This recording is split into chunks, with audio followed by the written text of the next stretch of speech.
नमस्कार दोस्तों, हर हर महादेव। आप सभी का स्वागत है हमारे YouTube चैनल पर। आज की इस वीडियो के माध्यम से हम आपको बाबा केदारनाथ धाम से जुड़ी तमाम जानकारियां देंगे। आप कब यात्रा कर सकते हैं, आप कैसे यात्रा कर पाओगे, किस समय आपको वहां जाना उचित रहेगा और किस माध्यम से आप वहां यात्रा कर सकते हैं। आपको बाबा केदार धाम में रुकने, खाने पीने की सुविधाओं की सारी संपूर्ण जानकारी आपको इस वीडियो के माध्यम से दी जाएगी। तो हमारे साथ आप लास्ट तक इस वीडियो में बने रहिए और तमाम जानकारी आप लीजिए। तो शुरू करते हैं वीडियो। नमस्कार दोस्तों, हर हर महादेव। आज हम अपनी यात्रा कर रहे हैं बाबा केदारनाथ की। पंच केदारों में से सबसे प्रथम केदार बाबा केदारनाथ की यात्रा आज हमने अपने शहर बहादुरगढ़ से शुरू की है। हम यात्रा को शुरू 5 बजे के आसपास करना चाह रहे थे, लेकिन अपने कुछ पर्सनल काम से हम बिजी हो गए, इसलिए हम यात्रा थोड़ी लेट चालू कर रहे हैं। अभी हमारा उद्देश्य है कि हम रात तक हरिद्वार पहुंचेंगे और आज रात का स्टे हम हरिद्वार में ही करेंगे। और इस यात्रा में हमारे साथ है, ये देखिए, ये संदीप जी हैं, जाना माना चेहरा है बहादुरगढ़ का, संदीप व्लॉग्स के नाम से इनका यूट्यूब चैनल है। ये हमारे साथ इस यात्रा में है और हम दोनों ही यात्रा को अपनी संपूर्ण करेंगे। अभी हम रास्ते में हैं और जैसे ही कुछ नई अपडेट आएगी हम रास्ते की अपडेट आपको देते चलेंगे। रात को हम हरिद्वार में पहुंचेंगे और आपसे रास्ते में हरिद्वार में जाके मुलाकात करते हैं।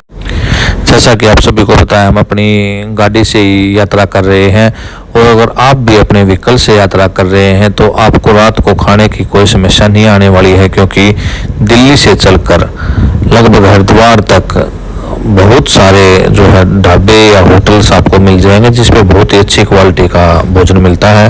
और ये जो वीडियो अभी आप देख रहे हैं ये मेरठ के एरिया की है। मेरठ के एरिया में बहुत ही शानदार भोजन की क्वालिटी और होटल्स अवेलेबल हैं। ये यात्रा हम 9 मई 2024 को कर रहे हैं और कल यानी कि 10 मई को बाबा केदार के कपाट खुलने वाले हैं। हम पहले ही दिन बाबा केदार धाम पहुंचने की इच्छा लेकर निकले हैं। तो दोस्तों, अभी बजा रात का 1 और हम पहुंच गए हैं हरिद्वार। सफर करके रास्ते में हम रुके भी और संदीप भाई साथ में हैं। दोनों सफर तय करते हुए आए, बीच में 2 जगह हमने स्टे भी किया। हम 8 बजे के आसपास बहादुरगढ़ से निकले थे, मेरठ में खाना खाने के लिए रुके और अभी पहुंचे हैं बिल्कुल हम माँ गंगा के घाट पर। पीछे हमारे बहती हुई गंगा। और अभी हम यहाँ थोड़ी देर रेस्ट करेंगे और कल सुबह हम अपनी आगे की यात्रा जारी रखेंगे बाबा केदार के लिए। ये पवित्र गंगा माँ के दर्शन और रात भर यहाँ जो श्रद्धालु बाहर से आए हैं वो घाट पर यहाँ से लगभग 5 किलोमीटर के दायरे में हम पैदल घूम चुके हैं। घाट के दोनों तरफ श्रद्धालु खुले में लेटे हुए हैं और गंगा माँ के किनारे सोने का आनंद ले रहे हैं। ये रात के समय का गंगा मैया का सुंदर दृश्य है, बड़ा ही मनमोहक दृश्य है। नमस्कार दोस्तों, हर हर महादेव। 4 बजे तक रेस्ट करने के बाद हमने 4 बजे अपनी यात्रा हरिद्वार से फिर शुरू कर दी है। हम जैसा कि आपको पता अपनी कार से जो है जा रहे हैं बाबा केदारनाथ। अगर कोई भी भाई अपना ट्रेवल करना चाहता है पब्लिक ट्रांसपोर्ट से तो उसके लिए भी बहुत अच्छी व्यवस्था है। उसको पहले दिन ऋषिकेश आ जाना है। ऋषिकेश से सुबह 5 बजे बसेज निकलती हैं, जो कि आपको बुकिंग पहले दिन अपनी करवा लेनी है। पहले दिन बुकिंग करवाने में आपको दिक्कतों का सामना नहीं करना पड़ता और जो सुबह 5 बजे बसेज ऋषिकेश से निकलती हैं वो आपको लगभग 2 से 3 बजे सोनप्रयाग पहुंचा देती हैं, जहां से सोनप्रयाग से आगे की यात्रा पैदल ही करनी होती है। हरिद्वार से निकलने के बाद अब हम पहुंच गए हैं ऋषिकेश और ऋषिकेश अब हम खड़े हैं लक्ष्मण झूले पे। मेरे पीछे लक्ष्मण झूला। हरिद्वार से निकलकर लगभग आधे घंटे के बाद ही हम ऋषिकेश पहुंच गए। और ऋषिकेश हम सुबह सुबह लगभग 5 बजे के आसपास पहुंचे। तो आप ये बड़ा सुंदर दृश्य देख रहे हैं ऋषिकेश में लक्ष्मण झूले का। यहाँ पर 2 झूले हैं, एक राम झूला और एक लक्ष्मण झूला। आगे का लंबा सफर होने के कारण हम सिर्फ लक्ष्मण झूले का ही दर्शन आपको करवा रहे हैं, क्योंकि सफ़र हमारा काफ़ी लंबा है। अभी लगभग हमें 220 किलोमीटर का सफ़र तय करना है सोनप्रयाग पहुंचने के लिए। तो हम सुबह सुबह हमने 15 मिनट लगा के आपको भव्य राम झूले के दर्शन करवाए और फिर हमने अपने आगे का सफ़र शुरू किया। यहाँ से लगभग 80 किलोमीटर निकलने के बाद हम पहुँचेंगे पवित्र प्रयाग में, देव प्रयाग जिसका नाम है। यहाँ अलकनंदा और भागीरथी 2 नदियों का संगम है। इसी संगम के बाद जो नदी निकली वो गंगा नदी कहलाती। तो दोस्तों लगभग हरिद्वार से 100 किलोमीटर का सफर तय करने के बाद हम पहुंच गए हैं देव प्रयाग। और आप नीचे जो ये संगम देख रहे हैं इसमें आपको 2 नदियां आती हुई दिखाई दे रही होंगी। एक नदी का बिल्कुल पानी साफ है और एक नदी का थोड़ा रेतीला पानी है। जिस नदी में रेतीला पानी है वो नदी है अलकनंदा और जो नदी का बिल्कुल पानी साफ आपको दिख रहा है वो नदी है भागीरथी। अलकनंदा नदी बाणा गांव से निकलती है जो बद्रीनाथ होते हुए यहाँ पहुँचती है। और अलकनंदा नदी गोमुख से निकलती है, जहाँ से हम ये भी कहते हैं कि पवित्र गंगा का उद्गम स्थल है। गोमुख से निकलने के बाद रुद्रप्रयाग में मंदाकिनी नदी में इसका संगम होता है। वहाँ से आगे सिर्फ इस नदी का नाम भागीरथी रह जाता है और भागीरथी ही देवप्रयाग तक आती है। और नीचे ये पवित्र संगम के पास में एक छोटा सा स्कूल भी है जो आप देख पा रहे हो, बच्चे प्रेयर कर रहे हैं। और दोस्तों अब हम आ गए हैं बिल्कुल नीचे जो नज़दीक से आपको दर्शन करवाने के लिए। हमने यहाँ पे स्नान भी किया और यहाँ तक आने में लगभग हरिद्वार से 3 घंटे का समय आराम से लग जाता है, क्योंकि हरिद्वार से यहाँ की दूरी लगभग 100 किलोमीटर है। हमारी यात्रा का ये दूसरा दिन है और अभी हम यहाँ स्नान करने के बाद देवप्रयाग से अपने आगे की यात्रा के लिए निकलेंगे। यहाँ पर पानी का बहाव हर समय काफ़ी तेज ही रहता है और जगह जगह पर चेतावनी भी प्रशासन द्वारा लगाई गई है कि ध्यानपूर्वक जो है स्नान करें, क्योंकि यहाँ पानी का लेवल जो है 1 से 2.5 मीटर तक किसी भी समय बढ़ सकता है। क्योंकि जैसे ही पानी पीछे से थोड़ा सा ज़्यादा आ जाता है तो यहाँ खतरा बढ़ जाता है, इसलिए चेतावनी वहाँ पर साइन लगाए गए हैं। और नहाने के लिए प्रशासन द्वारा यहाँ अच्छी व्यवस्था की गई है। एक साथ ज़्यादा लोग तो यहाँ स्नान नहीं कर पाते हैं, क्योंकि स्नान करने के लिए एरिया बहुत ही छोटा रखा गया है। वैसे अगर देखा जाए तो आप भी अगर यात्रा कर रहे हो तो यहाँ पर स्नान जरूर करें। सुबह के 8:30 और हम देवप्रयाग में पवित्र संगम पे स्नान करके अपने गंतव्य की तरफ निकल लिए हैं। आगे अभी देखते हैं कहीं पे खाना खाने के लिए रुकेंगे। और हमारा आज का लक्ष्य जो है दोपहर तक सोनप्रयाग पहुंचने का है, जहां से पैदल यात्रा शुरू होगी। यहाँ पर दोस्तों रास्ते में आपको खाने के लिए छोटे मोटे ढाबे ही मिलेंगे। ज़्यादा कोई बड़ा लेवल का जो है होटल या ढाबा आपको नहीं मिलने वाला है। और अगर आप जून में यात्रा कर रहे हैं तो आपको भंडारे बहुत ज़्यादा मिल जाएंगे। ये हम अपने 2022 की यात्रा के एक्सपीरियंस के भी आप पे बोल रहे हैं, लेकिन 2024 में जो हमने यात्रा की तो कोई भंडारे हमें रास्ते में नहीं मिले। तो दोस्तों लगभग 10 घंटे सफ़र करने के बाद हम पहुंच गए हैं सोनप्रयाग के पास। और जैसा कि आप देख पा रहे हैं बहुत ही लंबा ट्रैफिक जैम है। लगभग सोनप्रयाग से पीछे 4 किलोमीटर तक लोग अपनी गाड़ियां सड़क के साइड में लगा के अपनी यात्रा पे चले गए हैं, लेकिन हम फिर भी कोशिश कर रहे हैं कि हम सोनप्रयाग पार्किंग तक पहुंच जाएं। यहां जाने के बाद पता चला कि सीतापुर वाली पार्किंग भी बिल्कुल फुल है। और इस टाइम सीतापुर से सोनप्रयाग जाने की जो व्यवस्था ऑटो की होती थी वो भी अवेलेबल नहीं है। कोई भी गाड़ी आगे नहीं जाने दी जा रही है, लेकिन हमने जैसे तैसे करके अपनी गाड़ी को आगे के लिए यहाँ निकाल लिया है और हम सोनप्रयाग वाली पार्किंग तक जाने का प्रयास कर रहे हैं। ड्यूटी पर कार्यरत पुलिस वालों द्वारा कोने पे बोल दिया गया कि यहाँ आगे पार्किंग की फैसिलिटी अवेलेबल नहीं है, पार्किंग्स बिल्कुल फुल हैं। जैसा कि आपको पता है, हम ये यात्रा 10 मई को कर रहे हैं। आज ही मंदिर के कपाट खुले हैं और केदारनाथ धाम में दर्शन करने वाले श्रद्धालुओं की लाइन लगी हुई है। तो बहुत ही दिक्कतों का सामना करते हुए हम अपनी गाड़ी को आगे निकालते हुए ले जा रहे हैं। और ये देखिए पार्किंग का हाल, यहाँ पर गाड़ी लगाने की पार्किंग अवेलेबल ही नहीं है और हमने रोड के साइड में अपनी गाड़ी खड़ी करके अपनी यात्रा को आगे के लिए आरंभ किया। सोनप्रयाग में गाड़ी छोड़ने के बाद हमने अपनी आगे की यात्रा आरंभ की। आप अगर अपनी कार से जा रहे हैं तो अपना एक्स्ट्रा लगेज अपनी कार में रख सकते हैं। अगर आप पब्लिक ट्रांसपोर्ट यूज कर रहे हैं तो आपको सोनप्रयाग में ही लॉकर की फैसिलिटी मिल जाएगी। यहाँ पर आप 50 रुपये पर डे के हिसाब से अपने बैग जमा कर सकते हैं और आप अपने साथ ऊपर बिल्कुल हल्का बैग लेकर जाएं। बिल्कुल हल्का बैग आपको चलने में आसानी प्रदान करेगा। और सोनप्रयाग से जैसे ही हम आगे निकलते हैं तो हमें यहाँ से शेयर्ड टैक्सी मिलती हैं। ये टैक्सी 50 रुपये पर पर्सन के हिसाब से यहाँ से हमें गौरीकुंड तक उतार देती है। गौरीकुंड से हमारी पैदल यात्रा शुरू होती है।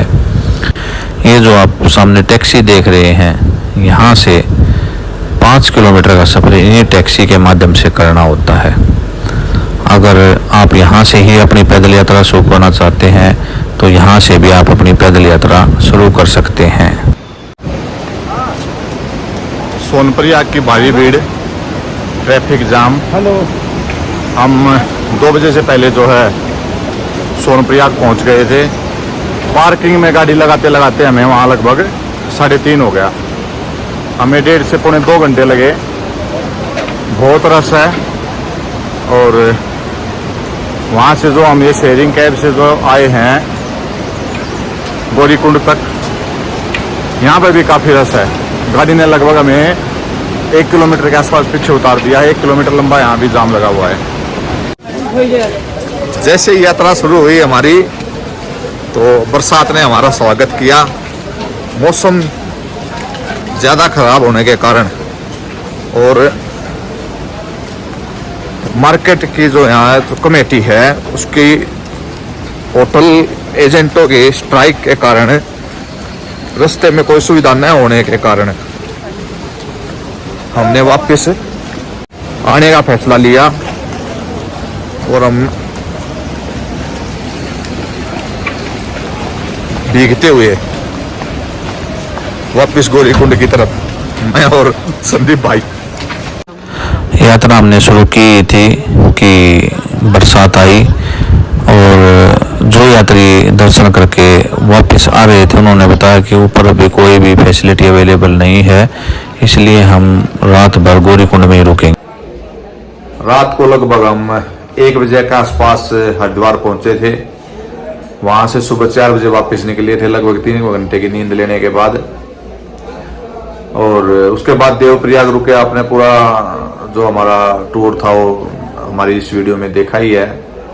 शाम को हमें उम्मीद थी कि हम 2 बजे के आसपास अपनी जो है पैदल यात्रा शुरू करेंगे, लेकिन जैसा कि आप सबको पता, आज 10 मई थी। आज ही मंदिर के कपाट खुले थे और यहाँ पे इतना रश था, इतनी भीड़ थी कि हमें लगभग गाड़ी की पार्किंग स्पेस ढूंढने के लिए भी 1.5 घंटा से पौने 2 घंटे यहाँ समय व्यतीत करना पड़ा। उसके बाद हम वहाँ से शेयरिंग कैब जो आपने देखी, शेयरिंग कैब में बैठ के गौरीकुंड पहुंचे। गौरीकुंड से हमने अपना यात्रा करने का निर्णय किया और वीडियो में आपने देखा ही कि चलते ही बारिश ने हमारा स्वागत किया और बारिश के स्वागत के कारण हमें यहीं रुकना पड़ा। लास्ट में हमने डिसीजन लिया कि हम यहीं रुकेंगे। अपने दूसरे दिन की यात्रा को हम यहीं खत्म कर रहे हैं और हम आपसे कल सुबह मिलते हैं। हम कोशिश करेंगे सुबह 4 बजे यहाँ से पैदल यात्रा शुरू करने की। कल हमारी यात्रा का 3रा दिन होगा। नमस्कार दोस्तों, हर हर महादेव। आज हम अपने 3रे दिन की शुरुआत कर रहे हैं। सुबह के 4 बजे हैं, नहा धो के हम रेडी हैं। अभी हम जो पैदल यात्रा चालू करेंगे गौरीकुंड से। रात को हम गौरीकुंड में ही रुके थे। अगर आप यात्रा करने यहाँ आ रहे हो तो आपको यहाँ रुकने के लिए 1500 से 2000 रुपए तक में रूम मिल जाता। रूम में सिर्फ आपको बेड और कंबल ही प्रोवाइड किए जाते हैं। कोई खास फैसिलिटी वाले यहाँ रूम किसी भी होटल में अवेलेबल है ही नहीं। और डोरमेटरी सुविधा भी है। पर पर्सन 500 से 700 रुपए चार्ज में आपको यहाँ पे सोने की व्यवस्था हो सकती है। और अगर खाने की बात की जाए तो तकरीबन हर जगह एक जैसा ही खाना, बिल्कुल नॉर्मल खाना। और 150 रुपए में 150 रुपए में फुल डाइट, उसमें आपको एक सब्जी, एक दाल, चावल और रोटी जितनी आप खा पाओ। तो ये यहाँ खाने की वैसे क्वालिटी इतनी अच्छी नहीं है पर बढ़िया था। शाम में हमने यहाँ यहीं गौरीकुंड में ही खाना खाया था और शाम को यहीं रुके। आज हम अपनी यात्रा आगे के लिए तो पैदल यात्रा शुरू कर रहे हैं। और रास्ते की जो भी अपडेट्स हैं, कैसा रास्ता है, कैसे आप जाएंगे, पैदल यात्रा करेंगे या आप घोड़ा यात्रा इसको बोलते हैं, पर ये घोड़े होते नहीं है, ये होते हैं खच्चर। तो खच्चर यात्रा अगर आप करना चाहोगे तो उसके बारे में भी आपको जानकारी मैं रास्ते से दूंगा। यहाँ से निकलते ही जो है घोड़ा पड़ाव है, एक्चुअल में वो है खच्चर पड़ाव, लेकिन लिख सभी जगह घोड़ा पड़ाव रखा है और सब बोलते हैं कि घोड़े से यात्रा, घोड़े से यात्रा। तो उसकी जानकारी भी देंगे, क्या चार्ज है उसका, कैसे कहाँ से आप बुक करवा पाओगे, और अगर आप पैदल यात्रा करना चाह रहे हो तो कैसे पैदल यात्रा में क्या क्या कठिनाई आने वाली हैं, क्योंकि हम आज अपनी यात्रा पैदल ही करेंगे। यात्रा अगर आप करना चाह रहे हैं तो आप पैदल ही यात्रा करें। और रास्ते में आने वाले ये मनमोहक दृश्य आपका मन मोह लेंगे, जो कि आपको थकावट भी नहीं होने देते। और यात्रा आप 4 माध्यम से कर सकते हैं। पहला तो मैंने आपको बताया जो सबसे उत्तम है पैदल यात्रा। दूसरा पिट्ठू, जैसे ये बंदा सामने से आ रहा है, सिर पे टोकरी रखे, ये आपको अपने कमर पे बिठाएगा और लेके जाएगा। तीसरा तरीका है जी पालकी। बीच में एक चेयर लगी होगी और 2 बंदे आगे और 2 बंदे पीछे, तो 4 बंदे आपको उठा के लेके जाएंगे, पालकी यात्रा। चौथा जो माध्यम है वो है हेलीकॉप्टर से। आपको नीचे गौरीकुंड से, और गौरीकुंड से पहले एक जगह है फाटा नाम की, वहाँ से आपको हेलीकॉप्टर मिल जाएंगे। जैसा कि मैंने आपको कल बताया था कि ऊपर सुविधाएं बहुत कम है, जिसके कारण हमने रात की यात्रा को स्थगित किया था। तो आप ये देख ही पा रहे होंगे, अभी जो है टेंट लगाने की कार्रवाई चल रही है। यहाँ जो सोने की व्यवस्था और खाना पीना बनाने की जो व्यवस्था होती है बहुत कम है। यात्रा पर बारिश का खतरा आज भी बना हुआ है। नीचे से बादल ऊपर की तरफ आते हुए हमने रेनकोट वगैरह लिया नहीं है, तो हम कोशिश करेंगे जल्दी से कोई रेन शेड होगा वहाँ रुकने की। यात्रा के दौरान आपको बहुत ही सुंदर ऐसे ही दृश्य देखने को मिलेंगे। ऐसे दृश्य देखने के लिए आपको ज़रूरी है कि आप अपनी यात्रा पैदल करें। पैदल यात्रा करने में बड़ा ही आनंद आता है और ये जितने भी सुंदर दृश्य आप वीडियो के माध्यम से देख रहे हैं, इनको भी आप बड़े अच्छे से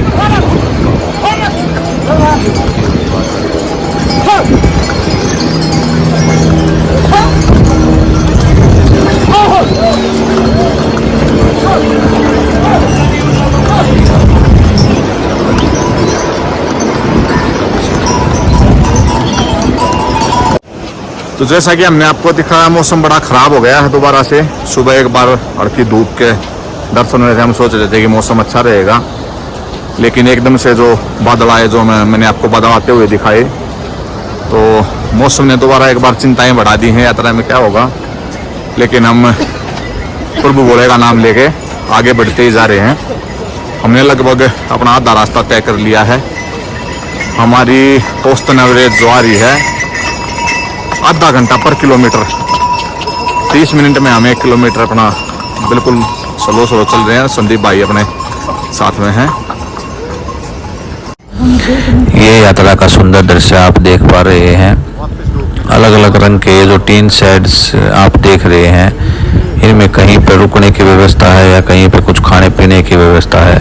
खाने में आपको यात्रा के दौरान तकरीबन जगह पर मैगी, पराठा और कहीं कहीं खीरा, ऐसी ही चीज़ें खाने को मिलेगी जिसकी क्वालिटी भी ज़्यादा अच्छी नहीं है।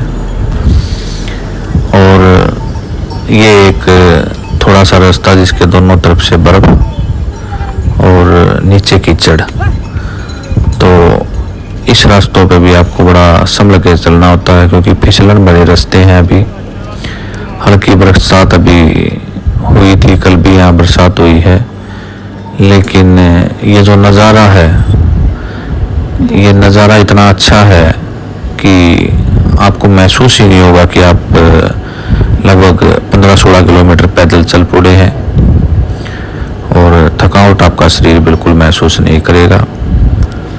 हम बिल्कुल बाबा केदार धाम के नज़दीक पहुंच गए हैं और आप सुंदर दृश्य देख रहे हैं।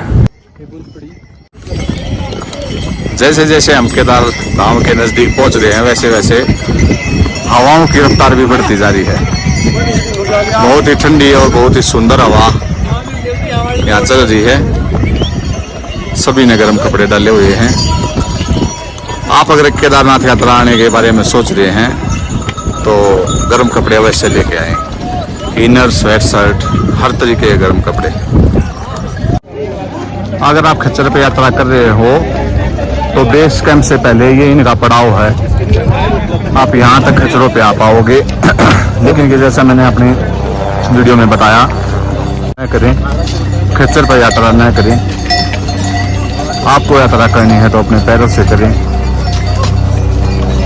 और यहाँ से मंदिर की दूरी लगभग 2 किलोमीटर। वो खच्चर पे आने वालों को भी पैदल जाना पड़ता है। हर 1 किलोमीटर पर या 2 किलोमीटर पर रुद्रप्रयाग प्रशासन के द्वारा आपके लिए मेडिसिन की सुविधा उपलब्ध है। और बाबा केदार धाम से मात्र 1.5 किलोमीटर पहले एक बहुत ही अच्छी सुविधाओं के साथ ये हॉस्पिटल भी यहाँ बना हुआ है। हम पहुंच गए हैं केदारनाथ मंदिर के बिल्कुल पास। मौसम आप देख रहे हो बिल्कुल ख़राब बना हुआ है। ख़राब मौसम के कारण हमारे मित्र संदीप को थोड़ी समस्या बनी आई। एल्टीट्यूड के कारण ऑक्सीजन लेवल डाउन आ गया था। तो ये मैंने अभी आपको दिखाया, धर्मार्थ चिकित्सा इकाई है, धर्मार्थ कैंप है। फ्री में जो है टूरिस्ट की सेवा करते हैं। रास्ते में भी इस तरीके के लगभग हर किलोमीटर 2 किलोमीटर पर कैंप थे। प्रशासन की तरफ से बहुत अच्छी व्यवस्था की गई है। तो अभी उनको ऑक्सीजन अप करने के लिए थोड़ा सा ऑक्सीजन दी जा रही है संदीप को अंदर। मेरे पीछे जो आप देख रहे हो पूरी टेंट सिटी है। बहुत बढ़िया व्यवस्था जो है टेंटों में यहाँ की गई है। और मेरे को लग रहा है आज हमें यहाँ रुकना ही पड़ेगा क्योंकि बारिश भी आ गई है, मौसम बड़ा ख़राब है। तो देखते हैं, बता रहेंगे। लंबी भी लाइन भी बड़ी लंबी है मंदिर में। तो अभी जैसे ही संदीप का ट्रीटमेंट ख़त्म होगा तो हम आगे की यात्रा करेंगे। ये बिल्कुल बादलों से घिरी हुई बाबा केदार घाटी। और यहाँ जो है कंस्ट्रक्शन काम भी बड़े स्पीड से जो चल रहा है। हर तरफ हमारी नज़र पड़ी तो कंस्ट्रक्शन काम चल ही रहा है। आने वाले कुछ समय में यहाँ टेंट सिटी की बजाय शायद होटल्स ही होटल्स होंगे, जैसा कि 2013 से पहले यहाँ दुनिया भर के होटल थे। जैसा कि मैंने बताया था कि मौसम बड़ा ख़राब है और आज भी मौसम पूरे दिन बड़ा ख़राब था। दिन में भी बारिश आई थी जब हम रास्ते में थे, और अब शाम को जैसे ही हम केदार धाम के नज़दीक पहुँचे हैं तो मौसम बहुत ज़्यादा ख़राब है। आप देख ही रहे होंगे कि कैसे ओलावृष्टि जारी है। और गनीमत ये रही कि हम अभी इसी हॉस्पिटल में यहाँ रुके हुए थे जहाँ संदीप जी को स्टीम दिया जा रहा था। उसको ठंड लगने से थोड़ी ही समस्या ज़्यादा बढ़ गई थी उसकी। तो मौसम जैसे कि आप देख पा रहे हो, किसी भी समय यहाँ मौसम खराब हो जाता है। तो मैंने आपको पहले भी बताया कि अगर आप यात्रा पे आ रहे हैं तो आपके पास रेनकोट या छाता और गर्म कपड़े अवश्य होने चाहिए। अगर उनके बिना आप यहाँ आ रहे हो तो आप स्वयं मुसीबत को अपने सिर डालने वाला काम कर रहे हो। ये देखो किस तरीके से, कितनी तेजी के साथ ओलावृष्टि यहाँ हो रही है। हम यहाँ खड़े खड़े इंतज़ार करें कि कब ये बरसात बंद हो और हम अपना आगे का सफ़र करें।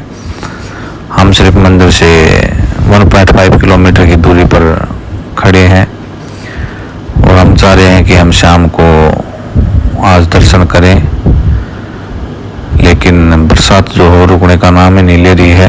क्योंकि और अभी हम आपको इस हॉस्पिटल के अंदर का दृश्य दिखा रहे हैं। हर तरीके की फैसिलिटी यहाँ पर अवेलेबल है और हॉस्पिटल से थोड़ा चलते ही मंदिर से मात्र 500 मीटर पहले है हेलीपैड। अगर आप हेलीकॉप्टर से यात्रा करना चाह रहे हैं तो आपका हेलीकॉप्टर आपको मंदिर से मात्र 500 मीटर पहले उतार देता है। हेलीकॉप्टर यात्रा करने के लिए आपको एक विशेष चीज़ का ध्यान रखना है कि आपका जो रजिस्ट्रेशन है यात्रा का, वो आपके पास होना मैंडेटरी है। और आपको हेलीकॉप्टर की बुकिंग भी एडवांस में करवा लेनी है, क्योंकि एडवांस बुकिंग आपको मात्र 8,000 रुपये की मिलती है। और अगर आप यहाँ आके ऑफलाइन बुकिंग करवाते हैं तो आपसे लगभग 20,000 रुपये तक हेलीकॉप्टर कंपनियाँ वसूलती हैं। ये बड़ा ही अच्छा माध्यम है यात्रा का। और विशेष तौर पर एक चीज़ का आपको ध्यान रखना है कि आपको केदारनाथ धाम की ऑफिशियल वेबसाइट से ही हेलीकॉप्टर बुकिंग करवानी है। आप किसी भी अन्य वेबसाइट से बुकिंग न करवाएं, क्योंकि उसमें आपके साथ धोखा हो सकता है। आपके पैसे बर्बाद हो सकते हैं और लग जाएंगे, और आपको जब यहाँ पहुँचोगे तो आपको बुकिंग नहीं मिलेगी। तब आपको पता चलेगा कि आपके साथ ठगी हुई है। हेलीपैड से थोड़ा सा आगे निकलते ही आपका ऑनलाइन रजिस्ट्रेशन चेक होके आपको मिलता है यात्रा टोकन। जो टोकन आपको मंदिर में दिखाना होता है दर्शन करने से पहले, ये टोकन भी हम आपको अभी दिखा रहे हैं। हम केदारनाथ धाम पहुंच चुके हैं और ये जो मेरे पीछे आप लाइन देख रहे हैं, यहाँ से यात्रा का ऑनलाइन टोकन मिलता है। ऑनलाइन टोकन आपको मिलेगा जब आपके पास ऑनलाइन रजिस्ट्रेशन होगा। इस तरीके का टोकन यहाँ से दे रहे हैं। टोकन लेने के बाद ही आपकी यात्रा आगे दर्शन करवाने दिए जाएंगे। और टोकन लेने के लिए आपके पास ऑनलाइन रजिस्ट्रेशन होना बेहद ज़रूरी है। ऑनलाइन रजिस्ट्रेशन प्रोसेस का हमने अलग से वीडियो बना रखा है, जिसका लिंक मैंने डिस्क्रिप्शन में डाल दिया है। और ये आप सामने देख रहे हो बाबा केदार का मंदिर, और चारों तरफ जो कंस्ट्रक्शन का काम जोरों शोरों पर है। और बरसात से बचने के लिए साधुगण यहाँ शेड के नीचे बैठे हुए हैं, और इसी शेड के नीचे मंदिर के कपाट खुलने से लेकर मंदिर के कपाट बंद होने तक श्रद्धालुओं द्वारा ये लंगर चलाया जाता है। फाइनली मौसम की सारी चुनौतियों को स्वीकार करते हुए और अपनी यात्रा को जारी रखते हुए हम पहुंच रहे हैं बाबा केदार के धाम। पीछे बाबा केदारनाथ का मंदिर, और अभी बड़ा बढ़िया मौसम बना हुआ है। ये देखते हैं और अभी आप देख रहे हो बाबा केदारनाथ का भव्य मंदिर। जैसे ही हम मंदिर तक पहुंचते हैं, शरीर की सारी थकान अपने आप ही दूर हो जाती है। दिव्य दर्शन आप सभी को हमारे YouTube चैनल के माध्यम से बाबा केदार धाम बिल्कुल सजाया हुआ है फूलों से, क्योंकि 10 तारीख को मंदिर की ओपनिंग थी और हम 11 तारीख को आपको बाबा केदार के दर्शन करवा रहे हैं। बहुत ही डेवलपमेंट कार्य भी मंदिर के चारों तरफ से चल रहा है। अभी हम आपको मंदिर के बैक साइड में लेके चलेंगे, जहाँ पर दिव्य पत्थर है जिसको भीमशिला भी कहा जाता है, जो 2013 में जो त्रासदी आई थी, इसी एकमात्र शिला ने जो है मंदिर को सुरक्षित करके रखा। जो मंदाकिनी नदी का पानी का बहाव था उसको 2 हिस्सों में बांट दिया, और मंदिर को नुकसान होने से बचाया गया। अभी श्रद्धालु पत्थर की भी पूजा करते हैं। और ये है आपके सामने दिव्य शिला, जिसको कि मंदिर की तरह से सजाया गया है। और अभी दिव्य शिला के दर्शन के बाद आपको हम ले चलते हैं मंदिर के बैक साइड में लगभग 100 मीटर दूर बने शंकराचार्य जी के छोटे से मंदिर में। मान्यता है कि 1500 ईस्वी में शंकराचार्य जी ने ही केदारनाथ मंदिर का निर्माण करवाया था। बड़ा ही सुंदर स्थान बनाया गया है यहाँ पे। और माननीय प्रधानमंत्री नरेंद्र मोदी जी द्वारा इसका उद्घाटन किया गया था। दीवारों पर संस्कृत में श्लोक लिखे हुए हैं, महामृत्युंजय मंत्र लिखा हुआ है। और उसके बाद कर्पूर गौरम करुणावतारम संसार सारम भुजगेंद्रहारम सदा वसंतम हृदयारविंदे भवम भवानी सहितम नमामि श्लोक जो है दीवारों पे लिखे गए हैं। ये देखिए आप सामने दर्शन कीजिए शंकराचार्य जी के, जिन्होंने मात्र 16 साल की उम्र में देश के चारों कोनों में एक एक मठ सनातन संस्कृति को बचाने के लिए बनाया, जो आज तक भी सनातन संस्कृति का प्रचार और प्रसार कर रहे हैं। अभी हम चलते हैं मंदिर के सामने की तरफ, जिस तरफ साल 2023 में ओम का निर्माण करवाया गया था। और ये वही रास्ता है जो मंदिर के सामने आपको दिखाई दे रहा है, जिस पर डेवलपमेंट कार्य के कारण जो यहाँ का होटल की जो यूनियन है और मार्केट की जो यूनियन है, उन्होंने इसी कार्य के कारण यहाँ पे 2 दिन का जो है हड़ताल का आह्वान किया था कि हम यात्रियों को कोई भी सुविधाएं नहीं देंगे। और मंदिर से लगभग 200 मीटर की दूरी पर है ये भव्य ओम। 2023 में इसका निर्माण करवाया गया था। ये बिल्कुल मंदिर के सामने बना हुआ है। यहाँ से दर्शन करने के बाद हम आगे की तरफ चले, जहाँ पर यहाँ रुकने की व्यवस्था की गई है। रुकने की व्यवस्था यहाँ पर सिर्फ टेंट हैं, कैंप लगा रखे हैं और कुछ एक होटल भी हैं। अगर 2022 के बाद देखा जाए तो यहाँ बहुत ही ज़्यादा स्पीड से जो है डेवलपमेंट कार्य हो रहा है और बहुत ज़्यादा होटल जो बन चुके हैं। लेकिन अगर आप होटल में रुकना चाह रहे हो तो आपको 2000 रुपये पर पर्सन का खर्चा देना पड़ता है। और अगर आप कैंप लेना चाह रहे हो या टेंट, कुछ छोटे कैंप भी हैं जिसमें 3 ही बंदे रुकते हैं। और ये सामने देख ही पा रहे होगे आप, ये जो कैंप हैं, छोटे साइज के जो टेंट हैं, इसमें 2 से 3 बंदे रुक सकते हैं। 3 बंदों को ये कैंप वाले रोकते हैं इसमें। और ये आपको ये एक कैंप 1500 रुपये तक का मिल जाता है। आप इसमें 2 बंदे रुको या 3 रुको, 3 बंदे इसमें आराम से लेट सकते हैं। बाकी जो टेंट हैं उनके साइज बड़े हैं, वहाँ 500 रुपये पर बिस्तर के हिसाब से आपको रुकने की फैसिलिटी मिल जाती है। और मैं आपको दिखा रहा हूँ मंदिर से लगभग 3 किलोमीटर दूरी तक ये कैंप एरिया जो है फैला हुआ है। रुकने की यहाँ किसी भी तरह की समस्या नहीं आने वाली है। और मंदिर के साइड में मैंने आपको दिखाया एक भंडारा चल रहा है, वहाँ खाना बड़ा अच्छा मिलता है। वैसे अगर आप कहीं खाना खाना चाहोगे तो खाने की क्वालिटी ज़्यादा अच्छी नहीं मिलती। और ये कैंप एरिया में एक जो है घोड़ा मर गया है, वो वहाँ पड़ा है। इसलिए मैं आपसे आह्वान कर रहा था कि आप कम से कम जो है घोड़े के ऊपर यात्रा करें। हमने प्रशासनिक एक ऑफिस भी था यहाँ पर, वहाँ पर जाके शिकायत भी की कि ऐसे ऐसे ये वीडियो दिखा के कि वहाँ पर एक घोड़ा मरा पड़ा है और उस पर अभी तक कोई कार्रवाई नहीं है, इसको डिस्पोज ऑफ नहीं किया गया है।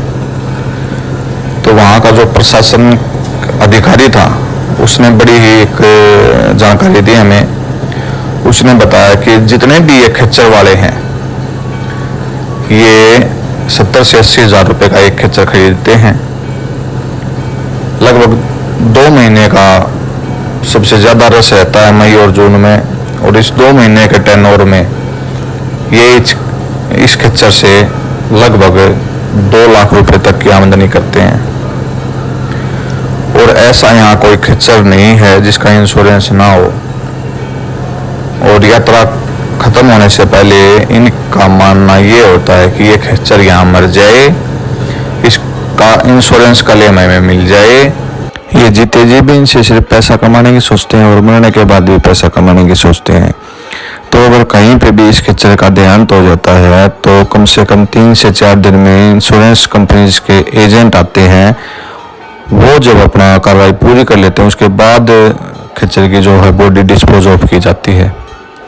तो आपसे दोबारा अनुरोध है कि आप पैदल ही यात्रा करें,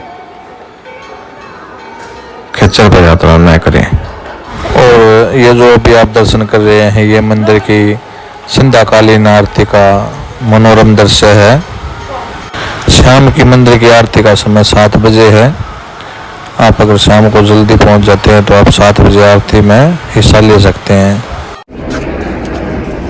यात्रा का चौथा दिन और मौसम की चुनौतियों का सामना करते हुए, बर्फबारी और ओलावृष्टि की चुनौतियों का सामना करते हुए बड़ी भयंकर ठंड केदार घाटी में, और ठंड के कारण ये हमारे संदीप भाई बड़े परेशान हैं। और पीछे आप बर्फ देख ही रहे हो। कल दोपहर बाद जब बारिश और ओलावृष्टि हुई तभी यहाँ ऊपर पहाड़ों में काफी बर्फ पड़ी, लेकिन भोले बाबा की कृपा से, बाबा केदार की कृपा से हमने हल्की हल्की बारिश में दर्शन किए और शाम की आरती भी अटेंड की। रात को केदार घाटी में रुकने के बाद आज सुबह सुबह हम अपने गौरीकुंड की तरफ रवाना हो रहे हैं। गौरीकुंड से सोन प्रयाग जाएंगे, वहां हमारी गाड़ी खड़ी है, वहां से आज ही हम वापसी का रुख करेंगे। ये मंदिर से 2 किलोमीटर निकलती वही घोड़ा पड़ाव है। वापसी जाने के लिए यहीं से अगर कोई घोड़ा करना चाहता है तो उसको यहीं से घोड़ा मिल जाता है। और ये गौरीकुंड से लगभग 1 किलोमीटर पहले वहाँ जो पड़ाव है वहाँ ये छोड़ देते हैं। ये वो पालकी है जो मैं आपको बता रहा था कि चौथा माध्यम यात्रा करने का पालकी आंटी बैठी हुई जा रही है। 4 आदमियों ने अपने कंधे पे इस पालकी को उठा रखा है। और ये जो सुकेत आप देख रहे थे वो है पालकी के रेट। और वापसी में भी यहाँ भीड़ काफ़ी ज़्यादा थी यात्रा में। सोनप्रयाग आने के बाद भी इतनी लंबी लाइन थी, वापसी वाले यात्रियों का बड़ा परेशानी का सामना यहाँ भी करना पड़ा। लगभग 6 घंटे के सफर करने के बाद, पैदल ट्रैकिंग के बाद हमने यात्रा संपूर्ण की। पीछे जो आप देख रहे हो पवित्र गेट है, यहाँ से यात्रा शुरू होती है। पवित्र गेट बना रखा है यहाँ पर। और मौसम की परेशानियों का सामना आज भी करना पड़ा। अब भी जो है बूंदाबांदी हो रही है। हम अभी गौरीकुंड जाएंगे, वहाँ से शेयरिंग कैब पकड़ने के बाद हमारी जो गाड़ी खड़ी है सोनप्रयाग में, सोनप्रयाग से अपनी गाड़ी उठाएंगे। ये जो आप स्क्रीन पे देख पा रहे हो, ये आपको जो यहाँ घोड़ा चलता है उसके रेट है। उसका रेट प्रशासन द्वारा निर्धारित किया गया है। अगर आप घोड़ा लेना भी चाह रहे हैं तो जो रजिस्टर्ड ऑफिस है इनका यात्रा के दौरान जो पड़ा हो वहीं से लें, ताकि आपको यात्रा में परेशानी न हो। इस वीडियो के माध्यम से हमने आपको केदारनाथ धाम से जुड़ी तकरीबन सभी जानकारियाँ देने की कोशिश की है। अगर आपको वीडियो हमारी अच्छी लगी तो आप हमारी वीडियो को लाइक करिए और चैनल को सब्सक्राइब ज़रूर करिए।